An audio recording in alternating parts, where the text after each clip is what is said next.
এই জুলাই সম্পর্কে কথা বলতে হলে স্বাভাবিকভাবেই আপনার একটা ভারাক্রান্ত পরিবেশ সৃষ্টি হয়। আজকে যে বক্তব্যগুলো এসছে তার মধ্যে নিশ্চয়ই সবাই দেখেছেন যে আবেগ এবং দুঃখ সব সামনে এসে উপস্থিত হয়। সেই জন্য এখানে কথা বলতে গেলে অনেক কিছু আপনার ভাবাবেগে হয়তো কথা বলা যায় না, হয়তো অনেক বেশি কথা বলা হয়ে যায়। আমার কাছে যেটা মনে হয় যে মূল বিষয়টা হচ্ছে যে আমরা পরিবর্তন চাই। আমি যখন একদম ছোট ছিলাম, প্রাইমারি স্কুল পড়তাম, তখন আমাদের বাসা মফস্বল শহরে ঠাকুরগাঁও। আমার বাবা আবার তখন মুসলিম লীগের নেতা ছিলেন। আমি প্রায় দেখতাম যে এক ইয়াং ম্যান, মানে আমাদের এক চাচা অবৈধ মানুষ, প্রায় এসে আমাদের বাসায় আসতে বেরোতেন না বাড়ি।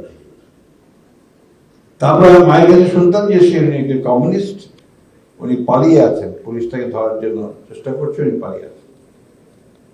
আজকে এখানে অনেকে আছেন যারা তার নাম জানেন, নুরুল হুদা কাদের বক্স, ছোটি ভাই বলেন ওনারা। তো ছোটবেলাতেই উনি আমাদের বলতেন, যখন আমরা ছোট, তার সঙ্গে কথা বলতাম, বসতাম, গল্প শোনাতেন। তিনি বলতেন, তার কথার মধ্যে যেটা বেরিয়ে আসতো মূল কথা, এই সমাজটাকে পাল্টে দিতে হবে, পরিবর্তন করে দিতে হবে। তখন থেকে ওই কথাটা মাথার মধ্যে গেছে যে সমাজের পরিবর্তন চাই। পরিবর্তন কিন্তু এটা আপনার বৈজ্ঞানিক ব্যাপার এবং চলমান ব্যাপার, পরিবর্তন হতেই হবে, হবেই। কিন্তু সেটাকে একেবারে অত্যন্ত নিয়মের মধ্য দিয়ে, শৃঙ্খলার মধ্য দিয়ে, একটা আন্দোলনের মধ্য দিয়ে, যুদ্ধের মধ্য দিয়ে পরিবর্তন করা, এটা ছিল একটা ভিন্ন ব্যাপার। আমাদের দেশে আমরা 1952 সালে, তারও আগের কথা বলি, 47-এ একটা ভাগ হয়ে গেছে, পার্টিশন হয়ে গেছে। সেটাও কিন্তু হয়েছিল বহু আন্দোলনের পক্ষে, পরিপ্রেক্ষিতে বহু আন্দোলন, প্রাণ বহু গেছে। কিন্তু আপনার ক্ষুদিরাম, প্রীতিলতা বদ্দার থেকে শুরু করে বহু মানুষ প্রাণ দিয়েছে, বহু আন্দোলন হয়েছে, পরিবর্তন এসছে, একটা দেশ তৈরি হয়েছে নতুন, ভাগ হয়ে পাকিস্তান হয়েছে, ভারত হয়েছে। সেই পাকিস্তান যারা আন্দোলন করেছিল তারাই কিন্তু একসময় আবার আন্দোলন শুরু করলো যে, আমরা সবাই সেটা জানি যে এই পাকিস্তান যে শাসক গোষ্ঠী, এরা আমাদের এই অঞ্চলের মানুষদের বঞ্চিত করছে এবং তারা আমাদের যে আকাঙ্ক্ষা সেটা পূরণ করতে পারছে না। মৌলানা আব্দুল হামিদ খান ভাসানী, শেরে বাংলা, ফজলুল হক, শেখ মুজিবুর রহমান, সারওয়ার্দী, এরা সবাই কিন্তু এই আন্দোলনের নেতৃত্ব দিয়েছে সবাই। এবং এটারই ধারাবাহিকতায় পরবর্তীকালে 1971 সালে দেশ স্বাধীন হয়েছে, যুদ্ধ হয়েছে, আমরা একটা স্বাধীন দেশও পেয়েছি।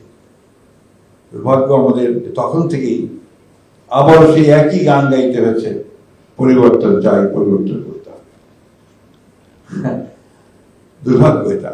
আমরা 52 বছর, 55 বছর হয়ে গেছে। চীনের স্বাধীনতা প্রায় একই কাছাকাছি সময়, কাছের যে সিঙ্গাপুর, তারও প্রায় একই সময়।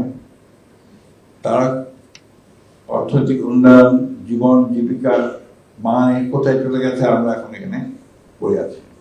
এবং সবচেয়ে উল্লেখযোগ্য ব্যাপার যে যখনই কোনো পরিবর্তনের কথা বলতে হয়েছে তখন প্রাণ দিতে হয়েছে।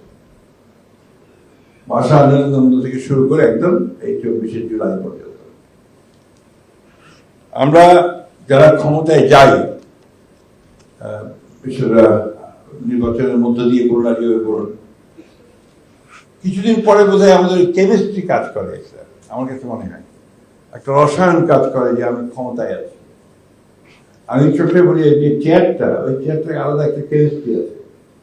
সেই কেমিস্ট্রিটা হচ্ছে যে ওই কেমিস্ট্রি আপনাকে ভিন্নভাবে চিন্তা করতে শুরু করে দেয়। এটার পরিবর্তন চেয়েছে ছেলেরা।